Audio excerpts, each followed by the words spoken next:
फल के हेतु से कर्म करते हैं, ऐसे लोग कंजूस हैं। अब किसी को कंजूस कह दो गांव में, माथा फोड़ी हो जाए। और भगवान कह रहे हैं कृपणः फल हेतवः, जो फल की इच्छा से कर्म करते हैं ऐसे व्यक्ति कृपण है, कंजूस है। उपनिषद में एक मंत्र आता है, तैत्तिरीय उपनिषद में, ये चेत वेदित सत्यमस्ति। वेद भगवान कह रहे हैं यह चेत अवेदित। यह माने यह जन्मनि, चेत माने यदि, अवेदित माने जान लिया। इस जन्म में यदि आपने अपने हृदय में विराजमान उस परम पुरुष परमात्मा को जान लिया तो कह रहे हैं सत्यमस्ति, बहुत अच्छा हो गया। यह चेत अवेदित सत्यमस्ति, बहुत अच्छा हो गया, आपका काम बन गया। आपको मनुष्य का शरीर धारण करने का परम प्रयोजन प्राप्त हो गया। न चेत यह अवेदित, वेद भगवान कह रहे हैं न चेत यह अवेदित, न चेत यदि इस शरीर में रहते हुए और अपने आप को आपने जाना नहीं, और आपने अपने को मनोहर लाल, मुन्ना लाल, राधे श्याम, सुरेश कुमार, राकेश कुमार, रमेश कुमार ही जाना, तो आपका कहते महाती विनष्टि, आपका महान विनाश हो गया है। आपका इतना बड़ा लॉस हो गया है, इतना नुकसान हो गया है जिसकी भरपाई अब हो नहीं सकती। क्यों? कहते हैं भई परापत मनुख देहरिया। ये जो मनुष्य की शरीर है, मनुष्य की देह है, इसके बारे में महाराज कह रहे हैं भई परापत मनुख देहरिया, गोविंद मिलन की यह तेरी बरिया। ये जो समय है, टाइम है, बेला है, ये केवल परमात्मा के मिलने के लिए प्राप्त हुआ है। आप मोक्ष के दरवाजे पर खड़े हो, बिल्कुल। 84 लाख योनियां जो हैं वो सब चाबियां हैं, पर मोक्ष रूपी ताले में वो कोई चाबी नहीं लगती। न गाय की, न भैंस की, न ऊंट की, न बकरी की, न सांप की, न गोयला की, न लोकड़ी की, कोई चाबी नहीं लगती जिससे मोक्ष का ताला खुल जाए। 84 लाख योनियों में केवल ये मास्टर की है।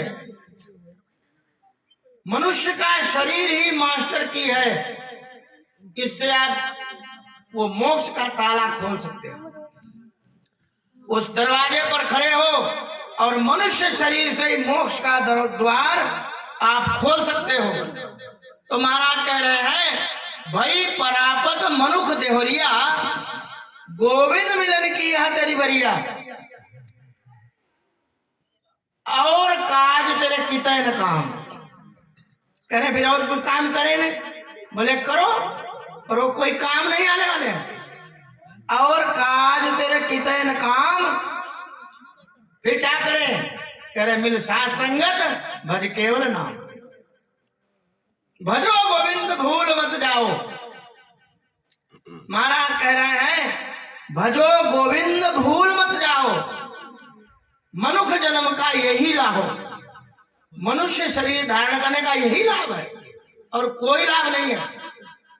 भजो गोविंद भूल मत जाओ, मनुष्य जन्म का यही लाभ हो। तो कहा क्यों? फिर कर लेंगे। कहते ना, यही तेरा अवसर, यही तेरी बार, यही अवसर है।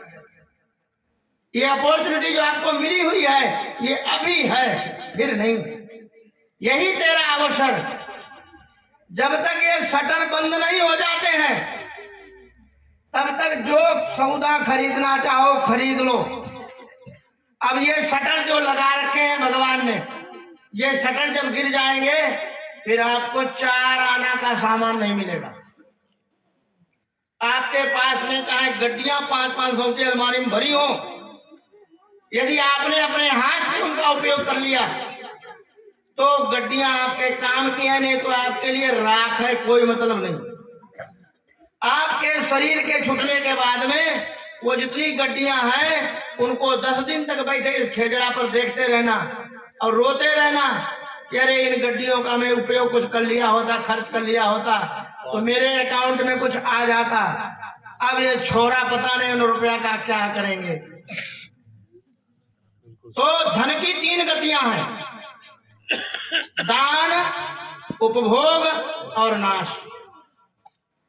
धन की 3 गतियां हैं। तो गोस्वामी जी ने लिखा है सो धन धन्य प्रथम गति जाते। वो धन श्रेष्ठ है जिसकी पहली गति है। पहली गति क्या है? दान। जितना हो सके खूब दान करो। आपको लगे बाबूजी कह रहे हैं दान करो, दान करने से फायदा आपका है, बाबूजी का नहीं है। आप बैंक में जाकर के सालासर में, चाहे पीएनबी में, चाहे ओरिएंटल में, चाहे कैनरा में, चाहे बड़ौदा में, किसी में पैसा जमा करो तो बैंक का कोई फायदा नहीं है। वो आपके अकाउंट में जमा हो रहा है और चाहे जब जाओ निकाल लो, और उसमें आपको ब्याज भी दे रही है बैंक। तो दान करते हैं तो हमारे अकाउंट में जमा होता रहता है। इसलिए वेद भगवान कहते हैं हिया देयम भिया देयम श्रद्धया देयम अश्रद्धया देयम परम देयं च। कहते हैं चाहे हृदय से दो, चाहे बिना हृदय से दो, बिना श्रद्धा से दो। श्रद्धा से देव, अश्रद्धा से देव, डर से देव, दिखावा से देव, पर देव जरूर। देने से तुम्हारे अकाउंट में लिखा जाएगा। इसलिए धन की 3 गतियों में जो प्रथम गति है दान, वो सर्वश्रेष्ठ। सो धन धन्य प्रथम गति जाके। दूसरी धन की गति उपभोग। आप उसका उपभोग कर लो, यूज कर लो, बढ़िया बढ़िया कपड़े पहन लो, मकान बना लो, खूब बढ़िया बढ़िया पदार्थ खा लो, बढ़िया बढ़िया गाड़ी खरीद लो। अपने जीवन में उपयोग तो कर लिया ना कम से कम। और आपने उपयोग भी नहीं किया, दान भी नहीं किया, तो उसका नाश तो अवश्य है, क्योंकि वो तीसरी गति धन की वही है, दान, उपभोग और नाश। तो ये धन की गति है, ऐसे शरीर की गति है। तो गोस्वामी तुलसीदास जी महाराज कहते हैं सरग नरक अपवर्ग नसेनी। अपने गांव में लोग खेजड़ा काटते हैं तो एक नसेनी ले जाते हैं, बांस की नसेनी का निशानी सीढ़ी, वो खेजड़ा पर लगा करके खेजड़ा छांग लेते हैं। कोई छप्पर छुप्पर छाते हैं, छात पर चढ़ने के लिए सीढ़ी रखते हैं, ये भी एक सीढ़ी है। तुलसीदास जी महाराज कह रहे हैं सरग नरक अपवर्ग नसेनी। ये चाहे स्वर्ग रूपी बिल्डिंग पर लगा लो तो स्वर्ग में चढ़ जाओगे, नरक रूपी बिल्डिंग पर लगा लो तो नरक में चले जाओगे। और अपवर्ग, अपवर्ग माने मोक्ष। अपवर्ग क्यों कहते हैं? देखो महाराज जी आए हुए हैं, मैं अभी 2 मिनट के अंदर अपनी बात पूरी करूंगा। अपवर्ग माने होता है मोक्ष। तो मोक्ष को अपवर्ग क्यों कहा गया? अपवर्ग माने होता है न पवर्ग इति अपवर्ग, जिसमें पा वर्ग नहीं है। पा वर्ग क्या है? पा फा बा भा मा, ये पा वर्ग है। एक होता है का वर्ग, का खा गा गा गा। एक होता है चा वर्ग, चा छा डा डा ना। एक होता है ता वर्ग, का था दा दा ना। एक होता है टा वर्ग, का ठा डा डा ना। ये 5 वर्ग है। इनको बोलते हैं पूचू टू तू पू। का वर्ग, चा वर्ग, टा वर्ग, पा वर्ग, ता वर्ग। तो जो मोक्ष है उसमें पा वर्ग नहीं है। पा वर्ग क्यों नहीं है? तो पा वर्ग क्या है? तो कहते पतन फलाशा बंध भय मृत्यु जहां पर नाई, पाफा बाभा मां रहित सो अपवर्ग कहा है। जहां पर पतन का पा नहीं है और फल की इच्छा नहीं है। मोक्ष होने के बाद में कहां किसी फल की इच्छा है? महाराज कहते हैं पाकर तुम्हें फिर और कुछ, पाकर तुम्हें फिर और कुछ पाना न रहता शेष है, और पाता न जब तक जीव तुमको भटकता सब शेष है। यद गत्वा न निवर्तन्ते तद्धाम परमम। भगवान कहते हैं जहां जाकर के पुनः वापस नहीं आता कुछ प्राप्त करने के लिए, न स पुनरावर्तते, न स पुनरावर्तते, वो परम पद है, वो परम गति है। जहां गति खत्म हो जाए, गति खत्म हो जाए। गति तो अब हम लोग गति में तो हैं। 1,96,05,300 वर्ष हो गया इस संसार को प्रकट हुए, तब से हम इतने यहाँ बैठे हैं, सभी निरंतर गति कर रहे हैं। अगर परम गति हो गई होती तो आज बैठे थोड़े होते। वामदेव मुक्तः, व्यासो मुक्तः, वशिष्ठ मुक्तः, विश्वामित्र मुक्तः, तो उसमें आपका भी नाम आ जाता, भंवरलाल मुक्तः। क्यों नहीं नाम आया? नाम इसलिए अभी नहीं आया क्योंकि अभी मुक्त नहीं हुए, नहीं तो ऋषिपाल सेठ मुक्ता। तो जब तक आपका जन्म संसार में हो रहा है, आप हो, इससे ये बात पक्की कंफर्म हो गई है कि अभी आप मोक्ष को प्राप्त नहीं हुए। जब से ये दुनिया बनी है तब से।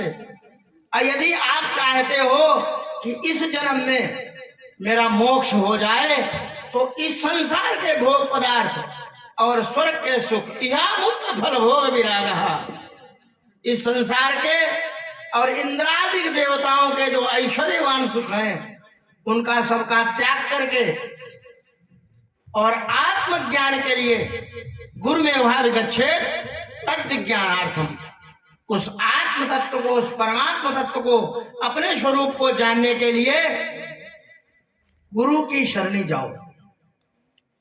गुरु के सिवा कभी ज्ञान नहीं हो सकता है, ये 100% पक्की बात है। गोस्वामी जी ने कहा है, गुरु बिन होय कि ज्ञान, ज्ञान की होय विराग बिन। गुरु के बिना ज्ञान नहीं होगा, पर ज्ञान ठहरेगा वहीं जहां वैराग्य होगा। वैराग्य के अभाव में ज्ञान ठहरता नहीं है। गुरु बिन होय कि ज्ञान और ज्ञान की होय विराग बिन, गावई वेद पुराण सुख की लही हरि भजन बिन। भगवान के भजन के बिना, राम भजन बिन सुनो खगेशा। क्या गुरु जी महाराज कह रहे हैं? हे गुरु जी महाराज, राम भजन बिन सुनो खगेशा, मिटहि न जीवन केर कलेसा। जो जीवन के जो क्लेश हैं, क्लेश कितने हैं? पतंजलि योग दर्शन में 5 ही क्लेश बताए गए हैं, उन्हीं के अंदर में सारे क्लेश हैं। अविद्या, अस्मिता, राग, द्वेष, अभिनिवेश, पंच क्लेशा। ये 5 क्लेश हैं। उनमें सबसे पहला जो क्लेश है उसका नाम है अविद्या। तो अविद्या, अज्ञान जो है, वो सभी दुखों की जड़ है। इसलिए कहा जाता है तरत शोकम आत्मविद। जो आत्मवेत्ता होता है, जिसका ज्ञान हो गया है, अज्ञान नष्ट हो गया है, वही शोक सागर से तर जाता है। अन्य कोई साधन नहीं है। नान्यः पंथा विद्यते अयनाय, तमेव विदित्वा अतिमृत्युमेति नान्यः पंथा विद्यते अयनाय। यदि चाहते हो इसी शरीर में मैं अपना मोक्ष को प्राप्त कर लूं, मेरा मोक्ष हो जाए, पुनः किसी माता के गर्भ में मुझे न जाना पड़े, तो निष्काम भाव से कर्म करो। जो भी करो, पूजा करो, पाठ करो, दान करो, तीर्थ यात्रा करो, कुछ मत मांगो भगवान से।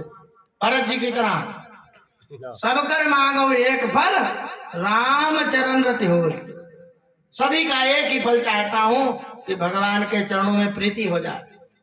इसीलिए महाराज ने कहा दुर्लभम त्रयमेवेतत्, 3 चीजें संसार में दुर्लभ हैं। मनुष्यत्वम, मुमुक्षत्वम, महापुरुष संश्रय। मनुष्य का शरीर दुर्लभ है, फिर मेरा मोक्ष हो ऐसी इच्छा दुर्लभ है।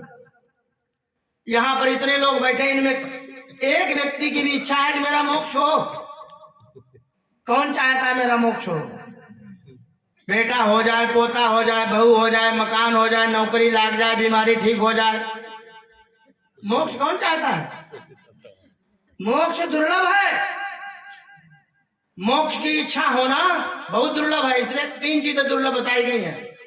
मनुष्यत्वम, मुमुक्षत्वम। मुमुक्षु होना, मेरा मोक्ष हो, इसके लिए मैं गौरी शंकर आश्रम में रहते 22 वर्ष हो गया, त्रिलोकी में है। आज तक त्रिलोकी से एक भी आदमी आके बाबा जी मोक्ष किया होसी,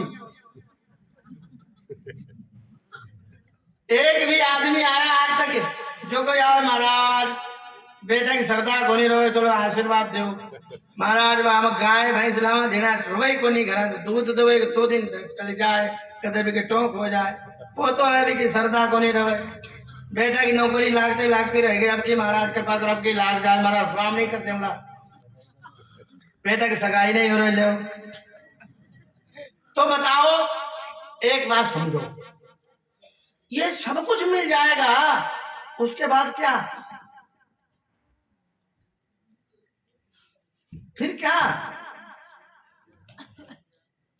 एक तू ना मिला सारी दुनिया मिली तो क्या जगत गुरु शंकराचार्य भगवान कहते हैं ततः किम ततः किम ततः किम ततः किम फिर क्या फिर क्या फिर क्या ये मिल गया ये मिल गया ये मिल गया फिर क्या इससे क्या होगा ये तो आपको हजारों लाखों बार मिल चुका है कितने बार आप राजा बन चुके हो कितने बार मंत्री बन चुके हो कितने बार सांसद बन चुके हो कितने बार पदार्थों का भोग करके आए हो वो पुण्य के प्रभाव से तो राजपूत बने हो आज त्रिलोकी में बालाजी महाराज के सानिध्य में आपका जन्म हो गया शेखावत परिवार में जन्म हो गया तो पूर्व जन्म पुण्य तो था ही ना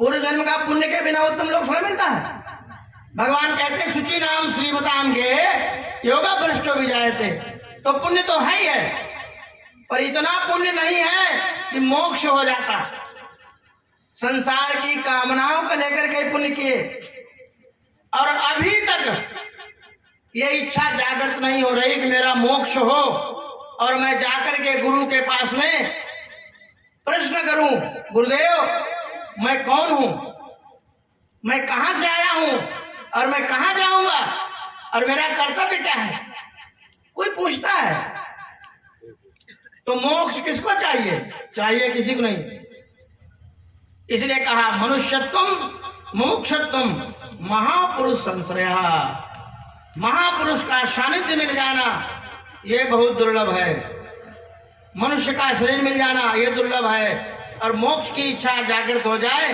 ये बहुत दुर्लभ है इसलिए इतनी जिंदगी निकल गई कोई बात नहीं अबलव नशानी अब ना नशनी हो गोस्वामी जी कहते हैं अबलव नशानी अब ना नशनी जितनी नशा गई ठीक घर में आग लग गई जितना जल गया जितना बचाओ तो बचा लो अब ना आप जल जाने तो क्या बचाओ या 2 ही गद्दा रह जाए तो बचे हैं आने जल जावा दो अरे बावड़ा अरे 2 बच गए 2 ही डाले अब जल जावा दो तो इतनी निकल गई 50 60 70 निकल गए जितनी निकल गए तुम्हारे बस में नहीं था घर परिवार की जिम्मेदारी सब कुछ था अब सबसे रिटायर हो गए तो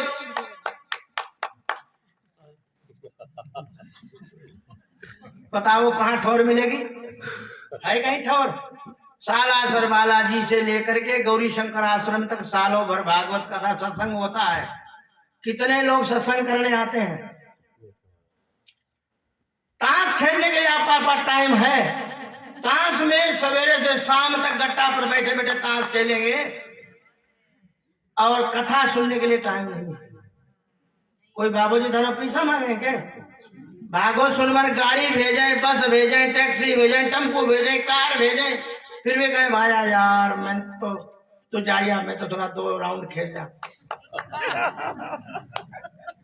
अब बोलो कठों कल्याण होसी जहां ताश वहां नाश तो ये ताश खेलने का समय नहीं है 50 साल के बाद में भगवान का माला ले हाथ में और ताश छोड़ दो अब बैठो घर में चाहे दरवाजे पर चाहे छत पर चाहे खेत में भगवान को नाम जप करो आज के टाइम जब से कोरोना हुआ है तब से आदमी ऐसे मर रहा है पट पट अरे भाई आबार तो गए उठो जात रोटी खा सोयो और घराली गई बोली उठो तो उठे को नहीं अब तो सिस्टम ऐसा चल रहा है बेड़ा नहीं पड़ता है राजकुमार रतनगढ़ का विधायक हमारा चल रहा हो उसकी धर्मपत्नी बार भगवान भोग लगाया और बोली थोड़ी देर लेट जाऊं तो ठाकुर जी मिले वो रख दिया भोग पर्दा कर दिया बेड पर लेट गई उठी को नहीं घराना गए मम्मी भोग कौन लगे बोले मम्मी बोले को नहीं मैं कह थाली सामने रखी ठाकुर जी के सामने लेटी है बेड पर एकदम सलवटी कोनी बेड में बिया ही लेटी रह गई, एकदम साइलेंट अटैक। अब यार ताश 70 दिन थोड़ा पेट भरा को नहीं, ताश खेल खेल के लठ ले रहा हूँ आपकी, ताश खेलता कोई मिला ना यहाँ तो मानव को नहीं, लठ ले रहा हूँ और फिर मगरा पर देऊंगा तो जो ताश खेलता मिल गया। भजन करो भगवान का। गुलाब ज्योति जी महाराज को सवारे लो गांव है, बाल ज्योति महाराज की बगीची, इतने सिद्ध महापुरुषों की बगीची तुम्हारे गांव में है, चारों तरफ तुम्हारे देवस्थान मंदिर है, देवरा है, फिर भी यार तभी नहीं सुधरोगे, तब कब सुधरोगे? तुम कोई बांग्लादेश में थोड़ा रहते हो, अमेरिका में रहते हो, यहाँ कोई साधु संत नहीं, कोई बता वालों को नहीं। मैं रोज आकर बैठे खबर भंजन करा था ना, तो फर्क को नहीं पड़ता। समझो, कोई नहीं जो निकल गया निकल गया। भगवान का भजन जरूर करो, शब्द ब्रह्म है, जितना भजन कर लोगे वो नष्ट नहीं होगा। भगवान ने कहा है कि नहीं कष्ट दुर्गति में तात अर्जुन कहते हैं क्या भजन दुर्गति हो जाती है? भगवान कहते हैं ना, नमे भक्ता प्रणश्यति, मेरे भक्त का नाश नहीं होता। चाहे तुमने 5 माले फेरे, अब तो सोचो 5 तो फेर लिया तो ताश खेलो आराम से, यहाँ थोड़ा हुआ है। भगवान का भजन करो, और होली दिवाली राम रवि होया करे, जाए सगला गांव का आया करके बालाजी के धो खाया करो, पैदल जाया करो। होली दिवाली जाओ बालाजी के देवरा मंदिर जाओ, धोख खाओ, परिक्रमा करो, महादेव आओ, जल चढ़ाओ। थाने होली दिवाली फुर्सत को नहीं, अरे लड्डू खाओ बैठे बैठे। थोड़ो समय निकालो, ये समय निकालना ही पड़ेगा, ऐसे बात नहीं बनेगी। समय निकालो, भगवान का भजन करो। ये मनुष्य का शरीर मिला है, ये बहुत दुर्लभ है। इसलिए महाराज कहते हैं 184 जोनी सवाई, मानस को प्रभुदेव बढ़ाई। 84 लाख योनियां भगवान ने बनाई, और बढ़ाई मनुष्य को ही देते हैं। भगवान कहते हैं यद्यपि सब मम उपजाए, तिनमा अधिक मनुज मुझ भाई। और गुरुवाणी कहती है 184 जोनी सवाई, मानस को प्रभुदेव बढ़ाई। यही पौड़ी थे जो नर चुके, ये पौड़ी है, सीढ़ी है, नशेनी है। यही पौड़ी थे जो नर चुके, आई जाए दुख पाएंगा। फिर आओ जाओ दुख पाओ, फिर पापी कर्म कमाऊंदे, कर दे हाय हाय। नानक जो मथे मदानिया, त्यो मथे धर्मराज। फिर धर्मराज का डंडा से ही पाप धुपेंगे, थोड़ा धुपेंगे, फिर ऐसे नहीं धुपेंगे। भगवान का भजन करो, संतों का दर्शन करो। साधु नाम दर्शनम पुण्यम तीर्थ भूताय साधवा, काले फलत तीर्थानि सद्या साधु समागमा। संतों के दर्शन करने से तुरंत फल प्राप्त होता है। गंगा पापम शशि तापम दैन्यम कल्पतरुस्तथा, पापम तापम च दैन्यम च सर्वे घ्नन्ति महापुरुष संगमा। तो संतों का दर्शन करो। अब महाराज क्षमाराम जी आए हुए हैं यहाँ सालासर में, कथा करके पहले यहाँ भी करके। हमारा चेला है जोरहाट में राजकुमार अग्रवाल, वहां भी महाराज ने कथा करी। मेरा कभी मेल नहीं हुआ, आज पहली बार मेल हुआ है। तो उस समय मैं निकलता नहीं था, मेरा संकल्प था। तो राजकुमार बोला कि वो महाराज की जोधपुर वाले महाराज की कथा हो रही है, गुरु जी पधारो। मैंने कहा मैं तो आई कौन से कौन संत फेरो ये अनुष्ठान में। तो जोरहाट में महाराज ने कथा करी, वहां हमारे चेला के यहाँ, और यहाँ भरत के यहाँ कथा करी। पर हमारा दोनों बार आने का ऐसा दुर्भाग्य रहा, नहीं आया गया। पर भगवान की इच्छा होती है तभी कुछ मेल मिलाप होता है। इसलिए हानि लाभ प्रिय मिलन भी होगा। हानि लाभ और प्रिय का मिलन और वियोग ये सब भगवान के हाथ में। भगवान सच्चिदानंद की श्रीमन्नारायण।